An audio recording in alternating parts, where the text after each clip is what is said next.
अस्सलामुअलैकुम नाजरीन। बेबी बाजी ड्रामा सीरियल में आगे आप देखेंगे कि नसीर के बुरे दिन शुरू होने वाले हैं, क्योंकि अब नसीर रक्षी के किसी काम का नहीं रहा। रक्षी फ्लैट सेल कर देती है और जो जेवर और पैसे नसीर ने रक्षी को दिए होते हैं वो रक्षी अपनी माँ के साथ लेकर भाग जाती है। जब शादी के दिन नसीर दुल्हा बना और हार पहने हुए आता है तो देखता है कि रक्षी के घर तो ताला लगा हुआ है। वो रक्षी के नंबर पर कॉल करता है मगर उसका नंबर भी बंद मिलता है। नसीर बहुत परेशान हो जाता है। वो चिल्लाना शुरू कर देता है, रक्षी तुम किधर चली गई हो। परवेज से पूछता है कि ये लोग किधर गए हैं। परवेज रक्षी की सारी हकीकत बता देता है। कहता है ये लोग तो शुरू से ही धोखेबाज हैं। रक्षी पहले भी शादीशुदा थी, तुम्हारी तरह उसने पहले शोहर को भी इस्तेमाल करके और उसका पैसा खाकर छोड़ दिया। ये सुनकर नसीर के तो रंग ही उड़ जाते हैं। वो परवेज को मारना शुरू कर देता है। कहता है तुम झूठ बोल रहे हो, रक्षी ऐसी औरत नहीं, तुम्हें गलतफहमी है। दूसरी तरफ आप देखेंगे कि अजरा को अपने किए की सजा मिल जाती है। वो तबीयत खराब होने पर अपनी मेडिकल रिपोर्ट करवाती है जिसमें पता चलता है कि उसे कैंसर हो गया है। ये रिपोर्ट देखकर अजरा बहुत रोती है कि उसके साथ क्या हो गया। अजरा का भाई वकास कहता है मैं अब तुम्हें मजीद बर्दाश्त नहीं कर सकता। जमाल को बोलो कि तुम्हें यहाँ से आकर ले जाए वरना खुद चली जाओ, हमारी जान छोड़ो। और रही तुम्हारे हिस्से की बात वो मैं तुम्हें दे ही दूंगा।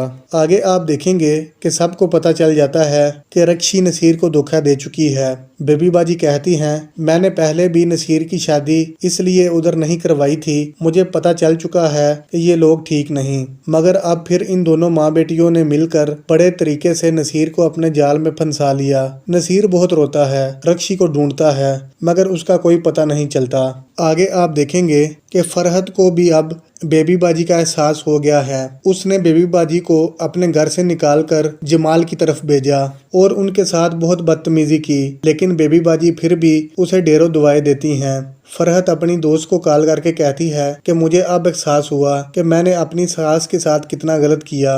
उन्होंने आज तक मेरे साथ कभी बुरा नहीं किया, लेकिन मैं अजरा के साथ लड़ते लड़ते उसी की तरह ही बन गई और उसकी बातों में आकर मैंने अपनी सास के साथ बहुत बुरा सलूक किया। फरहत बेबी बाजी से माफी मांगती है, कहती है मैं गलत थी, मैंने हमेशा वासिफ को आपके खिलाफ भड़काने की कोशिश की, मुझे माफ कर दें। बेबी बाजी कहती हैं बेटा मैं तुम दोनों से खुश हूँ, कोई बात नहीं। आगे आप देखेंगे कि रक्षी की माँ और रक्षी किसी और शहर शिफ्ट हो जाते हैं। अपनी माँ को कहती है देखा फिर कैसे मैंने नसीर को पागल बनाया, उसकी हर चीज़ अपने नाम करवा ली। रक्षी जेवर देखती है और बहुत खुश होती है, जिस पर रक्षी की माँ कहती है मुझे फख्र है कि तुम मेरी बेटी हो, अगर तुम ना होती तो मैं हमेशा ही गुर्बत में ज़िंदगी गुजारती। इसके बाद आप देखेंगे वलीद अस्मा भाभी को कहता है भाभी समन किधर है, क्या आपकी समन से बात हुई। जिस पर उसकी भाभी कहती है कि समन के बाबा ने उसका रिश्ता अपने दोस्त के बेटे के लिए तय कर दिया है,